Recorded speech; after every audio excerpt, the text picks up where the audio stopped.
In this Baldur's Gate 3 video, we'll be taking a look at Paladin Multiclassing. I decided to do a guide series where we take a look at each class and kind of go through all the other classes compared to it, seeing why you may or may not multiclass with those classes, deciding like what the breakpoints are, what would be the best place to multiclass with those classes if you decide to do it, and why.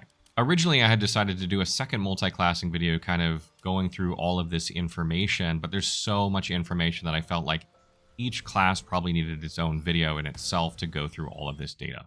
So the first class we're going to compare Paladin to multiclass with is Barbarian. You get a lot of nice things from multiclassing with Barbarian. You get Rage, you gain Reckless Attack, which gives you advantage on a lot of your attacks. You gain a subclass at level 3, which can give you a bonus attack as an action, or if you take Wild Heart, can give you other bonuses.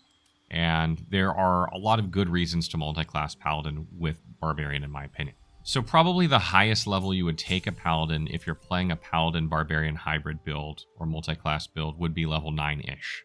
I think level 9 is probably the peak of where you would go, and that's because at level 9 you gain level 3 spell slots, and you gain 2 of them, which is a lot for a Paladin, because you had 7 spell slots to that point, so you're effectively getting yourself like 28% increase in spell slots or something like that. And these are level 3 spell slots too, so your Divine Smite's going to deal even more damage, and if you've played a Paladin, you know Divine Smite is a huge part of playing it. So level 9 is a crucial level for Paladins looking to get more Divine Smites. Now, if you go to level 10 in Paladin, you're going to gain Aura of Courage, which is going to make it so you and nearby allies within 3 meters can't be frightened. You do not gain another spell slot, so that's not super huge. But what you lose out on is you're basically losing out on your Barbarian subclass to gain that. I don't think that's a great trade, in my opinion. So if you don't want to go all the way up to level 9 in Paladin, the next probably place you would go is probably level 8. And that's because at this point you'll have 8 levels in Paladin, 4 levels in Barbarian. That'll give you 3 feats still, so you don't lose a feat. So essentially what you're doing here is you're going, okay, I'm going to trade those extra level 3 spell slots for a feat. Now, if that's a good trade or not is kind of up to you depending on the build you're going for, but you're not going to gain anything additional from Barbarian at this point from picking up that level other than that feat. So you kind of have to decide, do I want the spell slots or do I want a feat? And that really depends on like how you're building your Paladin. I could see you going 8 and 4 here. I think 9 and 3 is probably a little bit better in my opinion, but 8 and 4 is also not bad. And the last probably most likely place that you would multiclass a Paladin with Barbarian is at 6 levels of Paladin and 6 levels of Barbarian. And that's because you gain Aura Protection at level 6 of Paladin, which is phenomenal. This allows you to add your Charisma modifier to your saving throws, which is huge. You have 14, 16 Charisma. This is +2, +3. If you have more than that, it's even higher. That is a benefit you absolutely want if you're taking at least 5 levels of Paladin. You might as well take 6 levels of Paladin in most cases in order to pick that up. Otherwise, on the flip side, if you decide to go 5 levels of Paladin and 7 levels of Barbarian, you're going to trade that Aura of Protection for a Feral Instinct, which is going to give you +3 bonus to your initiative rolls, and you can't be surprised. This is also a really good bonus. It's going to allow you to go sooner in combat so you can get your turn off faster, but you're sacrificing those saving throws. So I think as the game goes on, Aura Protection becomes stronger, and earlier on in the game, Feral Instinct is better, but you probably won't be able to take this until you're like level 12 of your character anyway, which is the very end of the game. So I think Aura Protection is going to serve you better as you go. And if you're going 6 Paladin and 6 Barbarian, I recommend either going Wild Heart or Wild Magic here, because they both gain benefits. At level 6, Wild Heart gets, a boon that allows them to choose something that can really boost their character, while Wild Magic allows you to replenish level 1 and level 2 spell slots, which is great because that'll allow you to use more Divine Smites. So these are both really good, and also Wild Magic on Barbarian doesn't have any negative effects, really. So it's a phenomenal one to pair with Barbarian. And keep in mind, too, that you can use Divine Smite while you're raging as a Barbarian because it doesn't actually cast a spell, it just consumes a spell slot. So it's a very nice pairing. So next we're going to take a look at Paladin and Bard multiclassing, and this is a really good pairing in my opinion. It's one that I've done in my playthroughs simply because Bard is going to allow you to gain extra spell slots that you can then use Divine Smites with because it's a full spellcaster. It also uses Charisma for its spellcasting. You'll have some as Paladin anyway. So there's a really nice synergy between Paladin and Bard. So taking a look at where you would take your Paladin and Bard, I think the highest you would go in Paladin is probably 8 levels of Paladin and 4 levels of Bard. And the reason I say that is because even though you miss out on level 3 Paladin spells and level 3 Paladin spell slots by not going to Paladin level 9, Paladins are actually a half caster in Baldur's Gate 3. And what that means is if you take their level and divide it by 2, you effectively get the same amount of spells that you would gain if you were a full caster in this game, like a bard.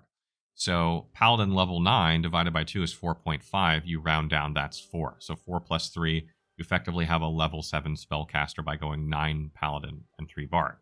However, if you go 8 Paladin and 4 bard, you get 8 divided by 2 is 4, plus 4 is 8. So you actually have a higher level spellcaster by going that way.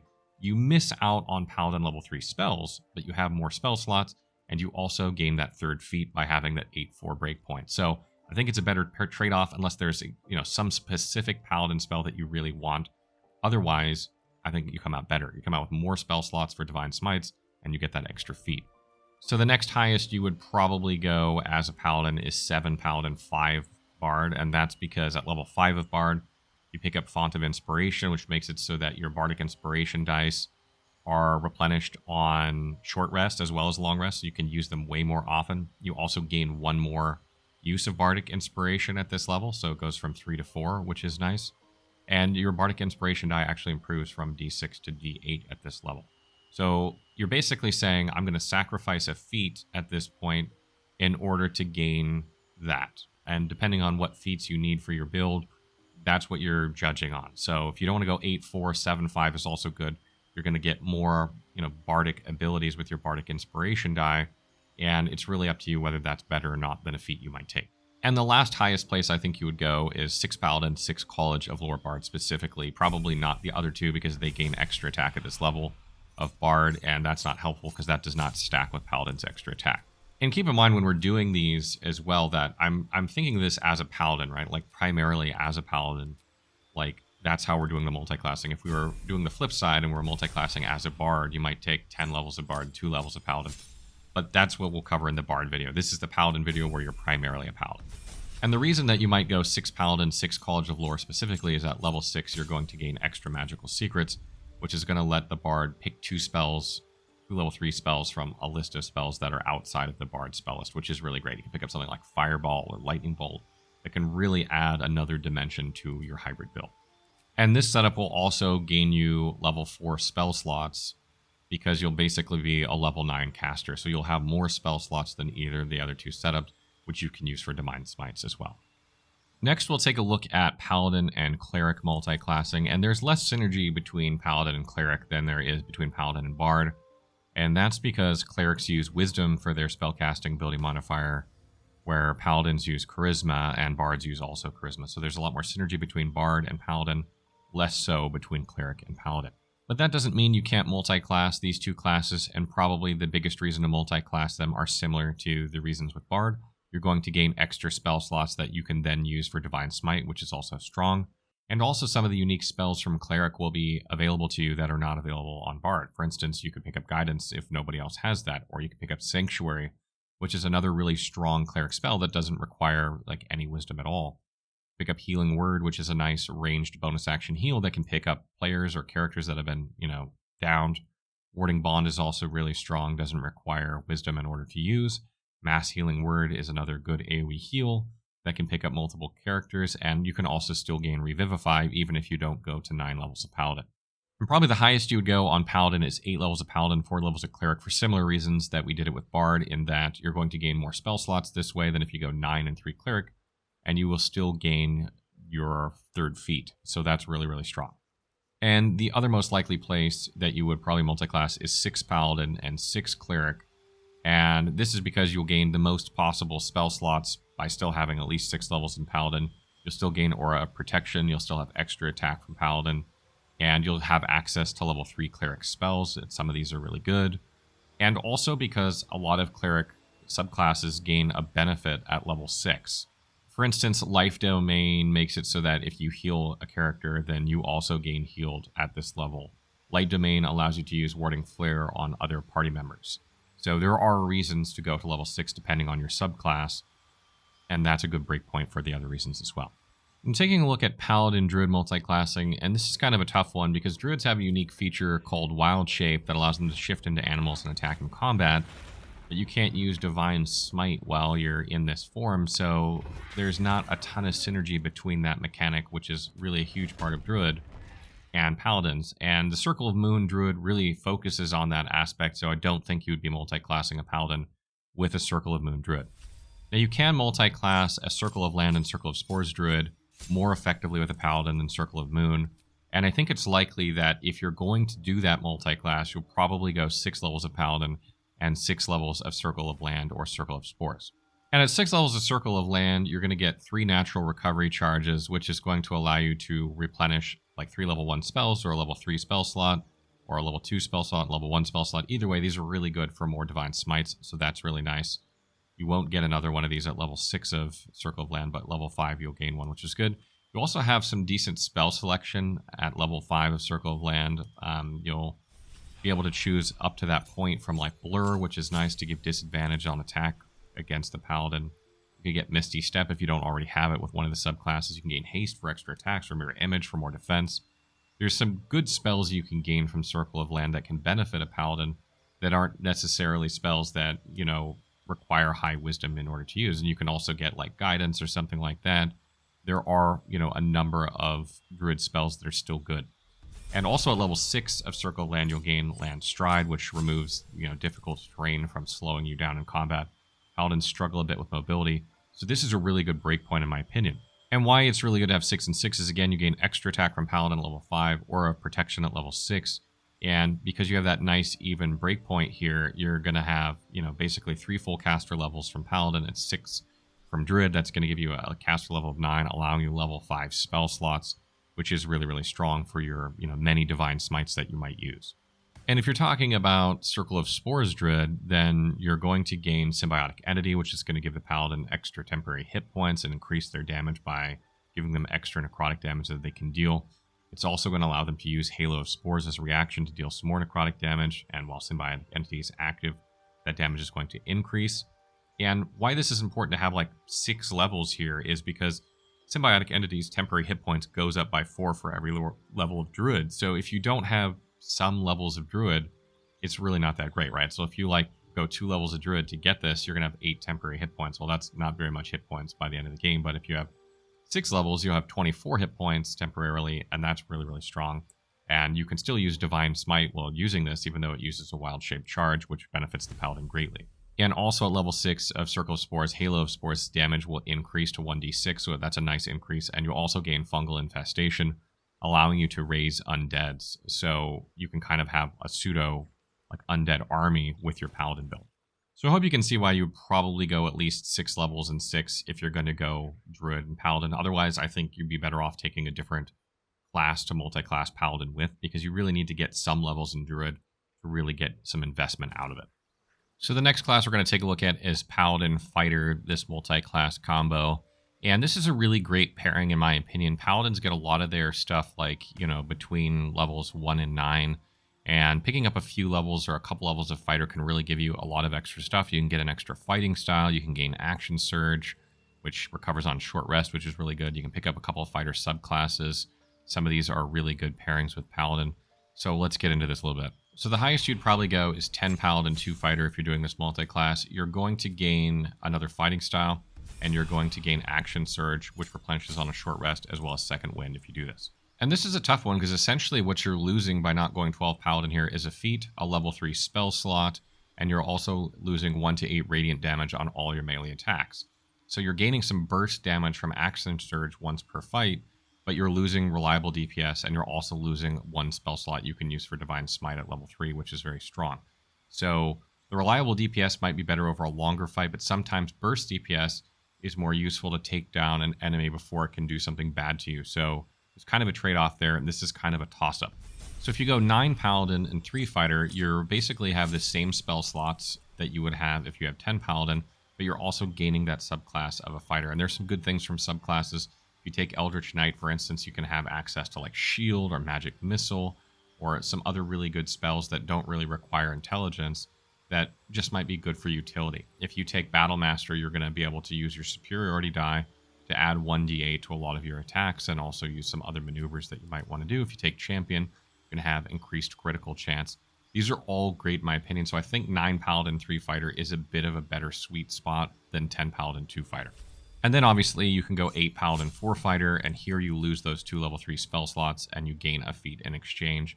Similarly to Barbarian, you have to judge whether that's, a good trade-off for you. I personally don't think it is, but you could do that if you want to pick up another feat. And the next multi-class combo we'll take a look at is Paladin Monk. This is a really good pairing in my opinion. It's probably a bit more unconventional than most Paladins would play, and probably if you're playing this way, you're kind of playing an out-of-the-box type Paladin, but there are a lot of good synergies between Paladin and Monk. So let's take a look at the highest level Paladin I think you would take with Monk, and that's 11 Paladin, 1 Monk. And basically what you're saying is, I'm going to sacrifice a feat and gain Flurry of Blows as a bonus action using Ki. I'm going to gain a couple of Ki points.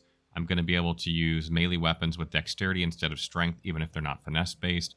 I'm going to have boosted unarmed attack damage, and I'm going to be able to attack unarmed as a bonus action if I attack with a weapon. So there's a lot to love there, but this is probably best on a character that's planning to be Dexterity-based. So if you're going to play a Dexterity Paladin, then this would be a good multi-class.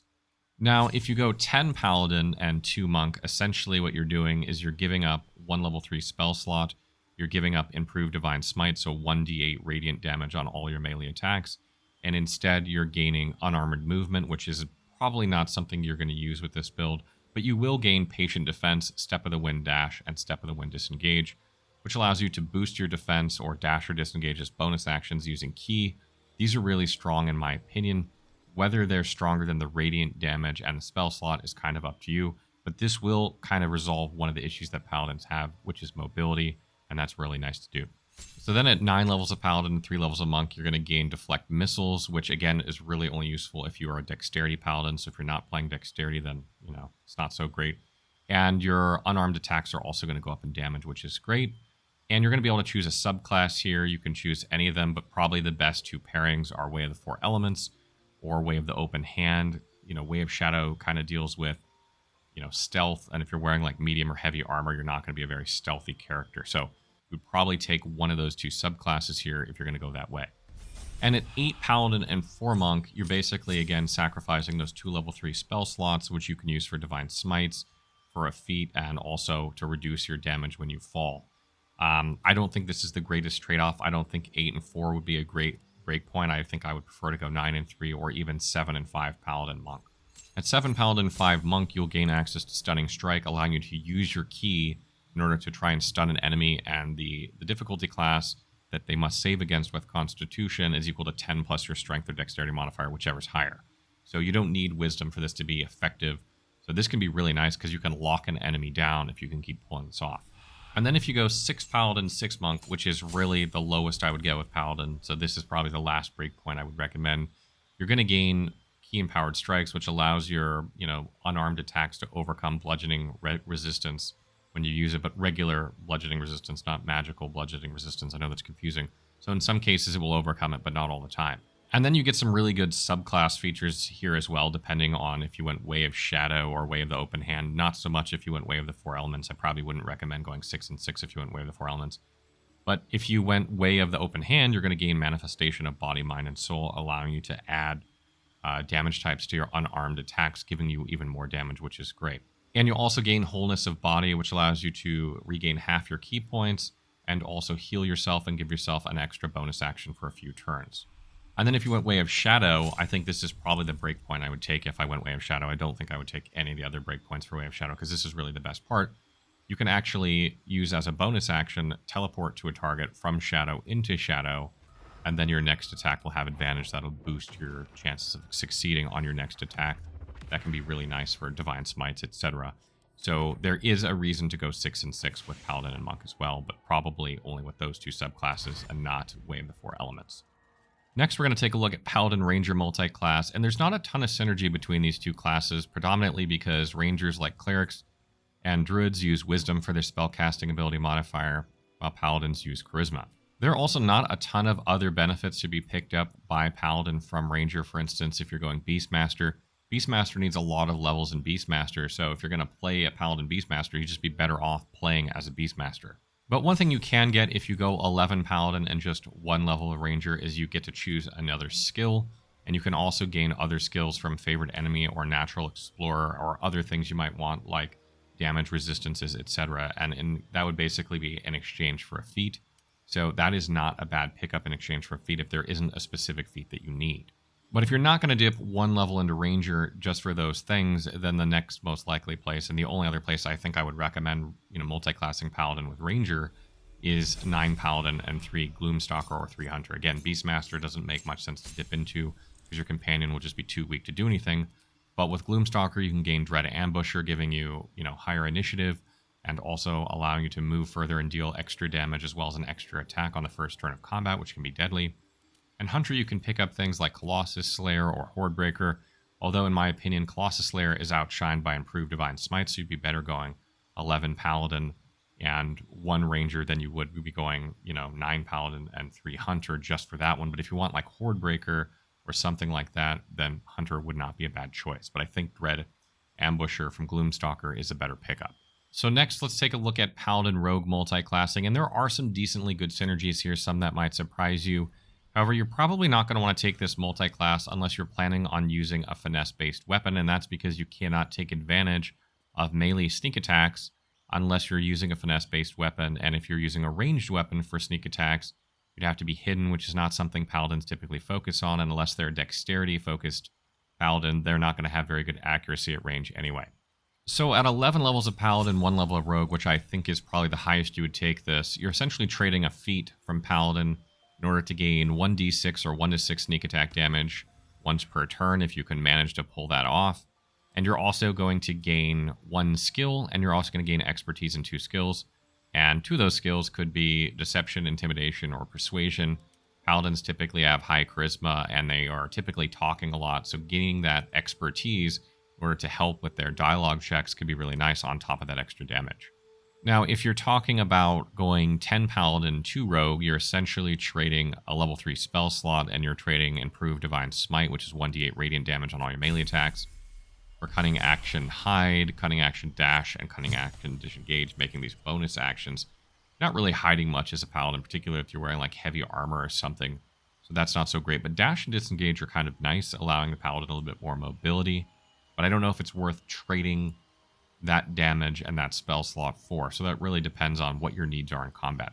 Now, if you're talking 9 Paladin, 3 Rogue, you're going to gain extra sneak attack damage, 2d6. So basically double the sneak attack damage at this level. If you can manage to do that each round, you're going to get to pick a subclass. Here I would suggest taking Thief or Assassin if you're going to take one. This is give you an extra bonus action if you're Thief. So if you're like a dual wield Paladin, you would be able to, attack with that offhand twice every turn. Or if you're playing Assassin, you're going to gain some benefits from it. Like all of its benefits of Assassin are pretty much at level 3. And, even though you're not probably going to be playing a, stealthy Paladin most of the time, a lot of those benefits can still apply to you if you have like another stealth-based character in your group that's triggering combat. And the reason I don't recommend Arcane Trickster at 9 and 3 is because if you go 8 Paladin and 4 Arcane Trickster, you come out with the exact same spell slots as if you go 9 Paladin, 3 Arcane Trickster. You gain that extra feat. So if you want to go with Arcane Trickster, you'd be better off going 8 and 4. And then probably the last breakpoint would be 6 Paladin and 6 Rogue. And that's because you're going to have extra sneak attack damage at 5 Rogue, so you'd have 3d6. You also gain Uncanny Dodge at level 5 of Rogue, which makes it so you can use a reaction to reduce the damage you take from an attack, which is really nice. That'll help, prevent damage on your Paladin should he get hit. But then if you also go to level 6, you're going to gain expertise in 2 more skills. And this might not be useful to you if you've already taken expertise in 2 dialogue skills. You could take it in another one, maybe take acrobatics or something. It's not as strong. But if you're playing like Arcane Trickster, for instance, you will gain the same amount of spells at 6 levels of Paladin, 6 levels of Arcane Trickster, as you would at 8 levels of Paladin and 4 levels of Arcane Trickster. But you'll have more selection of spells as an Arcane Trickster, be able to sub out spells and get some better ones. So I think if you're playing an Arcane Trickster, probably 6 and 6 is the way to go with Paladin, although 8 and 4 is also not bad if you would rather have that extra feat. Thief and Assassin really don't gain any extra benefits at level 6, but basic Rogue does. So Uncanny Dodge is good, extra sneak attack damage is good, expertise is good. And basically what you're losing is you're losing like an aura for doing that, and you're losing a feat. So you have to decide if losing an aura and a feat is worth Uncanny Dodge, is worth sneak attack extra damage, and is worth expertise in 2 skills. That's really up to you. Otherwise, you would go higher in Paladin and lower in Rogue. So next we come to Paladin Sorcerer, and this is another really good pairing in my opinion because Sorcerer's spells scale off Charisma much the way Bards do, but obviously Sorcerer is a bit more offensive than Bard is, so you'd have more offensive spells to choose from than probably Bard would. And there are some other good synergies here. For instance, at 10 Paladin and 2 Sorcerer, you will gain sorcery points that you can then use for your meta magic, and this can allow you to twin spells, or extend spells, or make spells careful, or, increase the distance of spells. And you probably, if you're playing a Paladin Sorcerer, probably want to go at least 2 levels of Sorcerer in order to be able to get those sorcery points, or in my opinion, there really isn't much point going Sorcerer at all. And then if you're talking about, going further into Sorcerer, dropping down Paladin levels, again, 9 and 3 Paladin, 3 Sorcerer isn't really needed. Much the same reason with Bard, etc., because you're just better off with 8 Paladin and 4 Sorcerer because of the way that spell slots work in this game, and that will allow you to be able to gain 3 feats as well. You won't have access to level 3 Paladin spells, but there are not that many, and in exchange you'll have more spell slots to use that you can use on Divine Smite, and you'll gain that feat. And also by having at least 3 levels of Sorcerer, you're going to be able to gain access to Quicken Spell, allowing you to use your bonus action to cast a spell using 3 sorcery points. So you could theoretically in one turn with your Paladin then attack twice and throw a spell with a bonus action, which is a huge turn in my opinion and is a deadly pairing. But again, you probably want 8 levels of Paladin and 4 of Sorcerer rather than 9 Paladin and 3 Sorcerer. And lastly, I really like 6 Paladin, 6 Sorcerer, much like 6 Paladin, 6 Bard for similar reasons. You still have extra attack, still have Aura Protection, allowing you to use your Charisma modifier to add to your saving throws. You have more spell slots than any of the other combinations I just mentioned, which means more Divine Smites. And also at level 6, you gain access to another subclass feature, no matter which subclass for Sorcerer you choose. So for Draconic Bloodline, this is going to affect a damage type, which is really nice. Storm Sorcery will give you a nice little benefit too. Wild Magic will give you a nice benefit in Bend Luck, which can be very, very beneficial to someone who constantly attacks in combat. So there's some great pickups from Sorcerer at level 6 as well. And I think this is probably the best sweet spot in my opinion if you're going to go Paladin Sorcerer. And next we come to Paladin Warlock Multiclass, and this is another really strong pairing for Paladin because Warlocks cast their spells based off their charisma just like Bards and Sorcerers do, so it's a really nice addition to it. And because you can get Eldritch Blast from Warlock, it gives Paladins a really nice ranged option, something they lack if they're going like Strength Charisma typically, unless they're throwing weapons. So this is a great way to have a ranged option and still deal decent melee damage as well. And typically, the highest you'll probably go with Paladin Warlock is 10 Paladin, 2 Warlock, and that's because at level 2 of Warlock, you're going to have 2 Warlock spell slots, you're going to have access to Eldritch Blast, you're going to have 2 Eldritch Invocations, which you can use to buff Eldritch Blast's effectiveness, allowing it to knock back and deal more damage based on your Charisma. So that's all really good for 2 levels, and those spell slots replenish on short rest, giving Paladins more spell slots for Divine Smite that they can use in between long rest, which is really nice. And if you go 9 levels of Paladin and 3 levels of Warlock, you'll actually come out a little bit better here because your spell slots for Warlock spell slots will upgrade to level 2, meaning that Divine Smites used with them will be more effective, or any Warlock spells you use for that manner will be more effective. And you can also choose Pact with a Blade here, which makes it so that your melee attacks will use your Charisma modifier for their hit chance and damage. So you could play a Paladin Warlock that just stacks Charisma and doesn't really need Strength, allowing you to focus on Constitution and Charisma really, and not have to spread your stats around as much. If you go 8 Paladin, 4 Warlock, you're not losing out on a feat, but you do lose out on 2 level 3 Paladin spell slots because Warlock spell slots and regular spell slots work differently. So I wouldn't necessarily recommend that unless there's a feat you absolutely need. And then if you go Paladin 7 levels and Warlock 5 levels, if you went Pact of the Blade, you'll actually gain an extra attack with your Pact weapon. So if you bound your weapon to you, you'd be able to attack twice. And if you have extra attack from Paladin, which you should, you will be able to attack 3 times because this actually stacks with it. This gives you 3 attacks, which is absolutely amazing. And your spell slots will have increased to level 3 spell slots for Warlock, making your Divine Smites that you use with those hit harder. And obviously you can cast level 3 spells as well, like Lightning Bolt or Fireball. So those are really deadly, and you'll gain access to another Eldritch Invocation as well. This is really, really good, in my opinion. If you're talking about best bang for your buck, if you're making a Warlock Paladin, this is probably the sweet spot. It's either that or 9 and 3 of Paladin. I think this is a bit better in my opinion. Now you can go 6 Paladin, 6 Warlock in order to pick up a subclass feature and drop one of your auras. But in my opinion, the subclass features are kind of weak for Warlock at level 6, so I don't necessarily recommend doing that, and I obviously wouldn't go any lower on Paladin than 6. And lastly, that brings us to Paladin Wizard Multiclass. And again, this is another tough one because Wizards use Intelligence for their spellcasting ability, where Paladins use Charisma, so in order to have effective offensive wizard spells, you would have to have high intelligence. And with your stat spread as a paladin being charisma, constitution, strength, typically that doesn't leave a lot of room for intelligence. So you'd have to be pretty particular about the spells that you select as a wizard. And I could see going 10 paladin and 2 abjuration or divination wizard here for their bonuses that they gain when they first become those schools. This would give them, like abjuration would give you a lot of damage reduction. Wouldn't give you a ton, but it would give you some at this level. And divination would also give you like ways of re-rolling actions so that you have a lot more success inside of combat, and that's really nice. Also, because paladin divided by 2 here is 5 plus 2 from wizard, you're going to have level 4 spell slots to use your divine smite with, which is really nice. And if you don't go 10 Paladin and 2 Wizard Abjuration or Divination, you might go 8 Paladin and 4 Wizard Abjuration or Divination for similar reasons. This would make Arcane Ward stronger if you went Abjuration. Doesn't really do much more for you if you're Divination. However, it would give you access to Wizard level 2 spells and would also make sure you had all 3 feats. And you come out with 1 more spell slot than if you went 10 and 2. So overall, I think it's a little bit stronger.